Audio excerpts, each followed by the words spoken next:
सोचो तुमने एक परफेक्ट कोड लिखा है, लॉजिक भी सही है, आउटपुट भी सही है, लेकिन रन करते ही सिस्टम स्लो हो गया या क्रैश हो गया। तुमने कभी कोडिंग प्लेटफॉर्म्स पर टीएलई प्रॉब्लम देखी है, जबकि तुम्हारा कोड तो सही है। गलती कहाँ है, कोड में नहीं, it is time and space complexity. आज के इस वीडियो में हम समझेंगे कि कोड सिर्फ काम करे इतना काफी नहीं है, कोड को स्मार्ट एंड एफिशिएंट बनाना पड़ता है। और ये कैसे होगा? Using time and space complexity.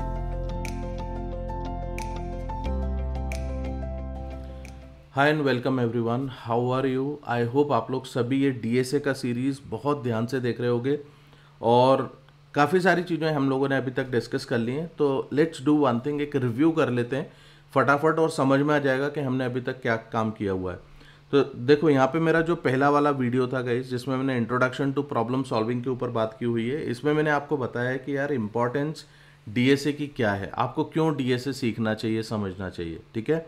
इसके अलावा प्राइम नंबर्स के ऊपर मैंने एक ऑब्जर्वेशन के ऊपर जोर दिया हुआ है कि आपका ऑब्जर्वेशन की टेक्निक्स कैसे आपको इम्प्रूव करना चाहिए, ये मैंने आपको यहाँ पे बताया हुआ है। फिर हम लोगों ने लॉगरिदम्स के बारे में बात की हुई है लेक्चर 3 के अंदर, और लॉगरिदम बहुत ज़्यादा इंपॉर्टेंट होता है। काफ़ी सारी प्रॉब्लम्स जो हैं वो लॉगरिदम्स के थ्रू बहुत जल्दी से सॉल्व होती हैं, तो इसमें भी मैंने बात की हुई थी। आपने अगर अभी तक नहीं देखा हुआ है तो इसको आप ज़रूर देखो। फिर हम लोगों ने एक square root of a number से रिलेटेड एक प्रॉब्लम ली हुई थी और उसको देखा हुआ था कि उसको सॉल्व करने के हमारे पास में कैसे तरीके होते हैं और ऑप्टिमाइज तरीके से हम उसको कैसे सॉल्व कर सकते हैं। इसके अलावा गाइज मैं बीच बीच में कुछ ऐसे भी वीडियोस आप लोगों के लिए बना रहा हूं जिससे आपको ये समझ में आएगा कि कोई भी एक स्पेसिफिक एल्गोरिदम जब हम यूज़ करते हैं तो उसका रियल टाइम इम्प्लीमेंटेशन कहाँ होता है, कैसे होता है और वो क्यों ज़रूरी है। तो मैंने प्राइम नंबर्स का इंपॉर्टेंस से रिलेटेड एक वीडियो आप लोगों के लिए प्लान किया हुआ था। सो अगर आपने नहीं देखा है तो माय सजेशन है कि इसको ज़रूर देखो, काफ़ी कुछ नई चीज़ें आपको सीखने को ज़रूर मिलेंगी, ठीक है।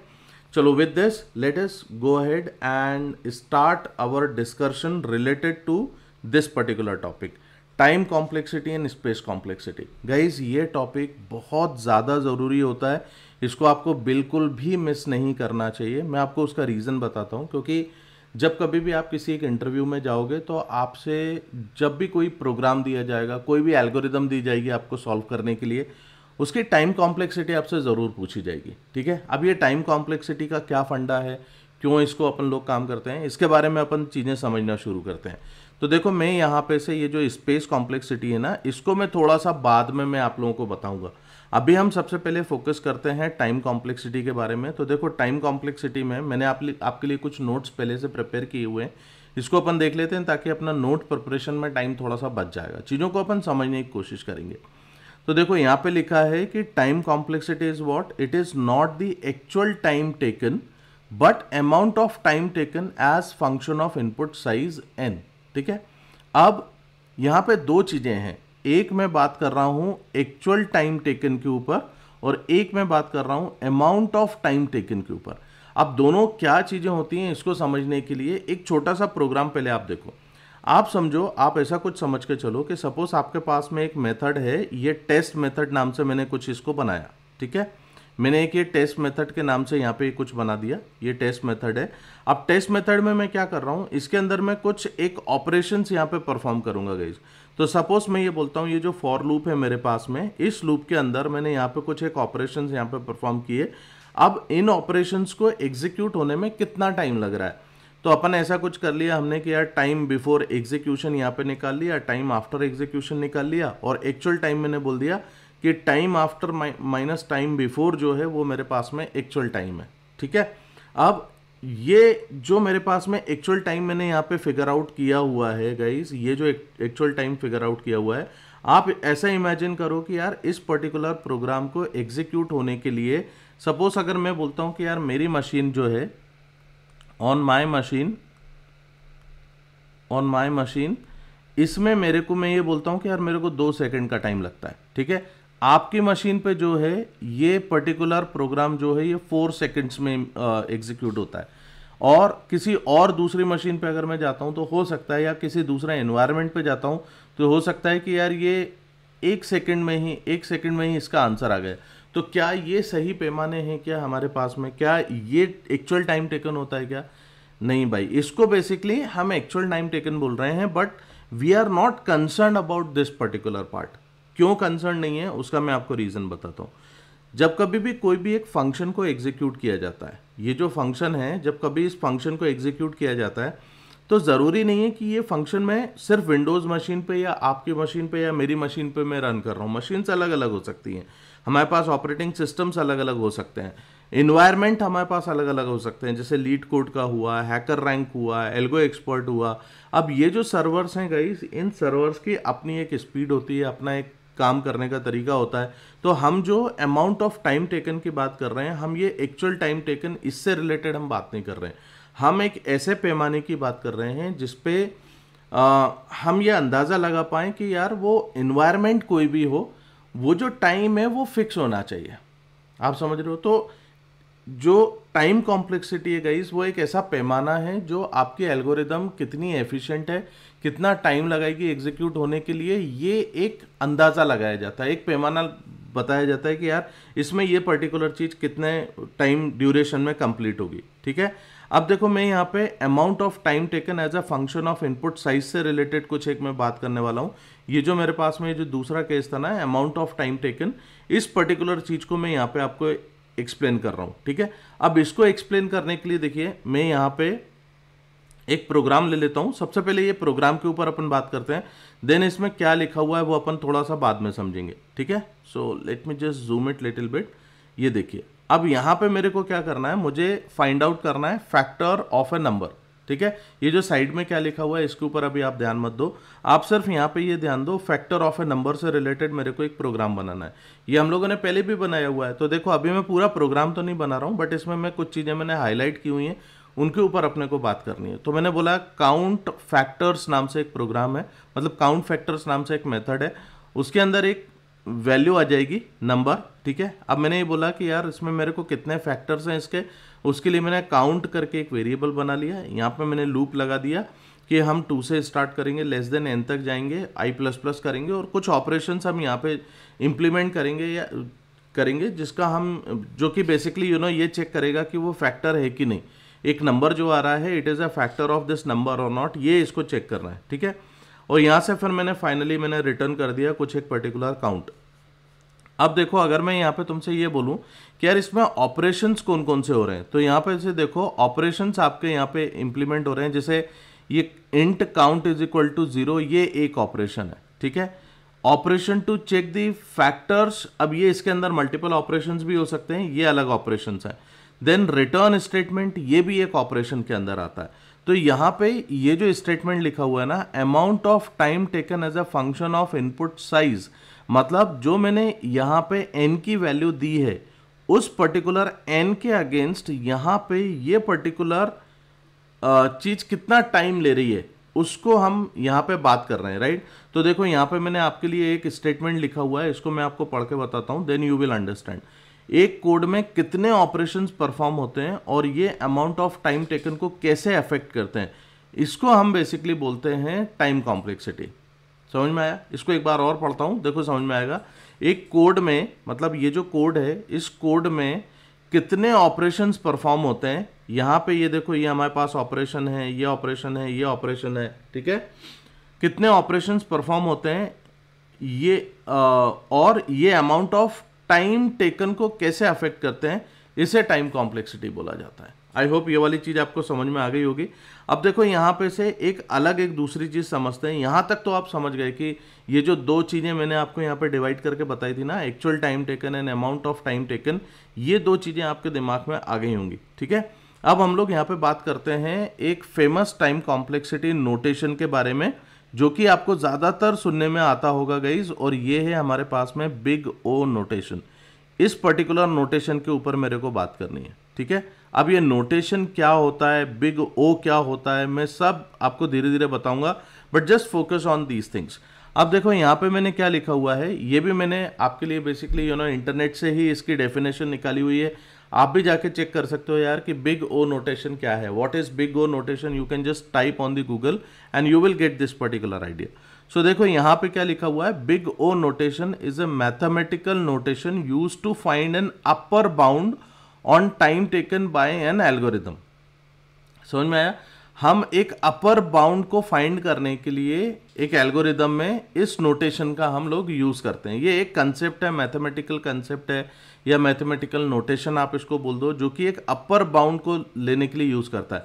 अब अपर बाउंड में आप कंफ्यूज हो रहे होगे, ये अपर बाउंड इज नथिंग यार, यहाँ पे हम वर्स्ट केस सिनेरियो की बात करते हैं, वर्स्ट केस, ठीक है। हालांकि मैं इसके बारे में आपको और अभी डिटेल में बताऊंगा, बट कई बार लोग कंफ्यूज हो जाते हैं कि अपर बाउंड मतलब क्या हुआ। तो यहाँ पे मैं वर्स्ट केस सिनेरियो की बात कर रहा हूँ। धीरे धीरे ये चीज़ आपके सामने आएगी। Just focus on this thing guys, you will get this idea. अब देखो यहाँ पे एक और छोटा सा एक कंसेप्ट है जो आप लोगों ने सुना होगा, देखा होगा। यहाँ मैं अभी सबसे पहले मेरा काम ये है, मैं आपके थोड़ा कंसेप्ट बनाने की कोशिश कर रहा हूँ। धीरे धीरे इन सारी चीज़ों को एक्सप्लोर करूँगा जिससे सब समझ में आएगा। तो यहाँ पे से देखो, आपने ऑर्डर ऑफ एन ऐसा करके कहीं पे लिखा हुआ देखा होगा, या कोई भी एक एल्गोरिदम आपकी एग्जीक्यूट हो रही है, उसमें ऑर्डर ऑफ एन हम लोग ऐसा बोलते हैं कि इसकी कॉम्प्लेक्सिटी ऑर्डर ऑफ एन है। जैसे फॉर एग्जांपल मैं यहाँ पे से ये बोलता हूँ कि यार मेरे पास में एक फॉर लूप है। ये फॉर लूप जो है integer i is equal to 1 से चलता है, और ये i less than is equal to n तक जाता है, less than is equal to n तक जाता है, i प्लस प्लस करते हैं। और मैं ये बोल रहा हूँ कि लेट्स से फॉर एग्जांपल मेरे को यहाँ पे एक टेबल प्रिंट करनी थी, तो यहाँ पे हम लोगों ने एक टेबल लेट्स से टेबल मेरे को 2 की प्रिंट करना है, तो मैंने यहाँ पे इंटीजर टेबल ऐसा कर दिया, और यहाँ पे मैं ये बोल रहा हूँ कि टेबल इंटू आई, ठीक है। और ये पर्टिकुलर वैल्यू हो गई। अब इस वैल्यू को आपने यहाँ पे से इसको प्रिंट करते हुए चल रहे हो, ठीक है। ऐसा कुछ मान लो, यहाँ पे ऐसा कुछ एक प्रोग्राम है। अब इस प्रोग्राम के अंदर मैं अगर आपसे ये पूछता हूँ कि यार इसकी कॉम्प्लेक्सिटी क्या है, तो इसकी कॉम्प्लेक्सिटी बेसिकली डिपेंड करती है n के ऊपर, कि यहाँ पे मेरे पास में अगर n की वैल्यू, लेट्स से मैंने n की वैल्यू, अगर मेरे को टेबल 10 तक चाहिए तो मैंने n की वैल्यू 10 कर दी। टेबल मेरे को 15 तक चाहिए थे तो मैंने टेबल इसकी वैल्यू मैंने 15 कर दिया। मतलब जो आपकी 2 की टेबल होगी वो 15 तक जाएगी। Are you getting this point? तो यहाँ पे जो मैं बात कर रहा हूँ कि यार यहाँ पे मैक्सिमम वर्स्ट केस सिनेरियो हमारा क्या हो सकता है, तो मैं ये बोल रहा हूँ कि यार ये ऑर्डर ऑफ n तक ये पर्टिकुलर चीज़ मेरी चलनी है। मतलब ये मेरा इसका टाइम कॉम्प्लेक्सिटी हुआ, राइट। तो यहाँ पे अगर मैं ऑर्डर ऑफ n बोल रहा हूँ, तो यहाँ पे आप लोगों ने ये भी देखा होगा कि ऑर्डर ऑफ n के लिए जो ग्राफ होता है गाइस, वो एक स्ट्रेट लाइन के थ्रू रिप्रेजेंट किया जाता है, ठीक है। अब ये स्ट्रेट लाइन के थ्रू क्यों रिप्रेजेंट किया जा रहा है, इसको समझने के लिए मैं आपको एक सिंपल सी चीज़ बताता हूँ। एक छोटा सा एक प्रोग्राम है, इस प्रोग्राम को अपन देखते हैं, then you will be getting each and everything, ठीक है। चलो, अब प्रोग्राम ये है कि यार मेरे को, आप ऐसा इमेजिन करो कि आपके पास में कुछ लिस्ट ऑफ नेम्स दिए हुए हैं। उन नेम्स में से मेरे को एक नेम आइडेंटिफाई करना है, एक नेम मेरे को सर्च करना है, ठीक है। तो यहाँ पे से देखो, यहाँ पे लिस्ट ऑफ नेम्स आपको ये देके रखे हुए हैं कि यार यहाँ मैंने नेम्स ले लिए ऐसे, David, Alice, Bob, Charlie and Eve, ऐसे कुछ ये मैंने नाम ले लिए, ठीक है। अब मैं ये बोलता हूँ इसमें से मेरे को एक नाम सर्च करना है, दैट इज ईव, ओके। अब हमने यहाँ पे से एक फंक्शन बनाया फाइंड नेम, जिसके अंदर ये नेम्स पास करे और ये नेम पास किया, और मैंने ये देखा कि मेरे को ये मिला कि नहीं मिला, तो ये ट्रू या फॉल्स रिटर्न करना चाहिए। अब यहाँ पे देखिए, मैं यहाँ पे से फंक्शन कैसे इसको बना रहा हूँ, मैंने फाइंड नेम किया, यहाँ पे मैंने एरे में वो सारे नेम्स ले लिए, और जिस नेम को मेरे को सर्च करना है वो नेम मैंने यहाँ पे लिया, ठीक है। अब हमने क्या किया हुआ है, यहाँ पे आप लूप देखो, ये जो लूप चल रहा है वो मैंने 0th लोकेशन से स्टार्ट किया। हमने एरे की लेंथ तक हम लोग जा रहे हैं, और इसको मैं इंक्रीमेंट करता हुआ चलूंगा, और अंदर आके मैं क्या बोल रहा हूँ कि यार जो भी एक वैल्यू थी एरे ऑफ आई के अंदर, जो वैल्यू थी वो इक्वल आ रही है कि नहीं आ रही है इस नेम के, ठीक है। अगर वो मिल जाती है तो मैं इसको ट्रू कर दूंगा फाउंड को, और यहाँ पे से इसको ब्रेक कर दूंगा। ब्रेक करने के बाद में ये फाउंड को मैं यहाँ पे से रिटर्न कर दूंगा। अब आप मेरे को एक बात बताओ कि अगर मैं ये पर्टिकुलर प्रोग्राम को एग्जीक्यूट करता हूँ, ठीक है, अगर मैंने यहाँ पे ये नेम्स लिए हुए हैं और मैं ईव को चेक कर रहा हूँ, तो ईव मेरा कहाँ मिल सकता है। ये बेसिकली मेरे को यहाँ पे सपोज अगर इसकी लेंथ अगर मेरे पास में 1 2 3 4 5 है, तो मेरे को ये बेसिकली एक 4th लोकेशन पे मेरे को ये मिलेगा। अगर इसकी लेंथ 5 है तो मेरे को ये 4th लोकेशन पे मेरे को ये पर्टिकुलर चीज़ यहाँ पे मिल जाएगी। क्यों? क्योंकि ये 0 1 2 3 ये 4, सो एरे ऑफ 4 पे मेरे को ईव मिलेगा। Are you getting this particular point? अब देखो यहाँ पे अगर मैं ये बोलता हूँ कि यार अभी तो मेरी इसकी साइज जो है वो 5 है, अगर इसका साइज मेरा 50 होता तो फिर आपको ये एरे ऑफ 49 पे मिलता, राइट। अगर इसका साइज 500 होता तो ये फिर एक आपको एक अलग लोकेशन पे मिलता। Are you getting? मैं एक वर्स्ट केस सिनेरियो लेके चल रहा हूँ। अब देखो, इसको समझाने के लिए मैं आपको एक चीज़ समझाता हूँ, आप समझना। देखो, मैं ये बोल रहा हूँ कि मेरे पास में, अब देखो मैं आपको यहाँ पे जो बात कर रहा हूँ, मेरे पास ये जो एरे लेंथ है, ये मेरे पास में एक इनपुट है, ठीक है, और इस इनपुट के अगेंस्ट मेरे को कुछ ऑपरेशंस लग रहे हैं। वो ऑपरेशंस क्या है? बेसिकली वो नेम को सर्च करना। तो अगर मैं आपसे ये बोलता हूँ कि एरे की लेंथ अगर मेरी 1 होती तो मैं नंबर ऑफ ऑपरेशंस, कितने ऑपरेशंस में मेरे को नेम मिलता? आपने कहा एक ऑपरेशन में मिलता सर। अगर एरे की लेंथ 2 होती तो वर्स्ट केस सिनेरियो में 2 पे मिलता। अगर एरे की लेंथ 3 होती तो ये 3 पे मिलता। अगर एरे की लेंथ 100 होती तो ये 100 पे मिलता। मतलब आपको 100 टाइम्स ऑपरेशंस करना पड़ता है, ढूंढना पड़ता है उसको, है ना। वर्स्ट केस सिनेरियो लेके चल रहे हैं कि सपोज हमारा नेम सबसे लास्ट में ही है और कोई भी नेम हमारा रिपीट नहीं हो रहा है, हम ऐसा एक सिनेरियो लेके चल रहे हैं, तो आपको यहाँ पे मिलता। अब अगर मैं इसी चीज़ के लिए एक ग्राफ अगर मैं प्लॉट करता हूँ गाइस, देखो मैंने बोला अगर ये मेरा एक्स एक्सिस है जो कि बेसिकली डिनोट करता है इनपुट को, और ये वाई एक्सिस है जो डिनोट करता है ऑपरेशंस को, ऑपरेशंस, ठीक है। अब आप देखो, अगर आपके पास में इनपुट साइज 1 है तो ऑपरेशन में आपको 1 लग रहा है, ठीक है। अगर इनपुट साइज 10 होता तो ऑपरेशन में आपको 10 लगता। अगर इनपुट साइज 100 होता तो ऑपरेशन में आपको 100 लगता। अब अगर आप इनके सबके इंटरसेक्शन पॉइंट्स देखोगे गाइस, तो ये इंटरसेक्शन पॉइंट्स ऐसे मिल रहे हैं, ये देखिए, ये इंटरसेक्शन पॉइंट्स मिल रहे हैं। तो यहां से जो एक लाइन चल रही है वो आपके पास में ये बेसिकली रिप्रेजेंट करती है ऑर्डर ऑफ एन को, और इसको बोला जाता है लीनियर, ठीक है। समझ में आया? This is something called linear. मतलब जितना आपका इनपुट साइज बढ़ता जाएगा उतना आपका ऑपरेशंस भी बढ़ रहा है, ठीक है। This is something called big O, this is something called order of n complexity guys. Okay, I hope आपको ये चीज समझ में आई होगी। I don't want to make you confuse over here more. अब हम इसके ऊपर एक काम करेंगे, इसमें हम लोग थोड़ा सा और समझने की कोशिश करेंगे आगे, अगले चैप्टर में हम लोग देखेंगे, और हम ये देखेंगे कि यार बिग ओ नोटेशन क्या है, और ये जो हम कॉम्प्लेक्सिटी फाइंड आउट कर रहे हैं इसका फ़ायदा क्या होता है, ठीक है। चलो बने रहना, एंड नेक्स्ट वीडियो में मिलते हैं और वहाँ पे इसको समझने की कोशिश करते हैं।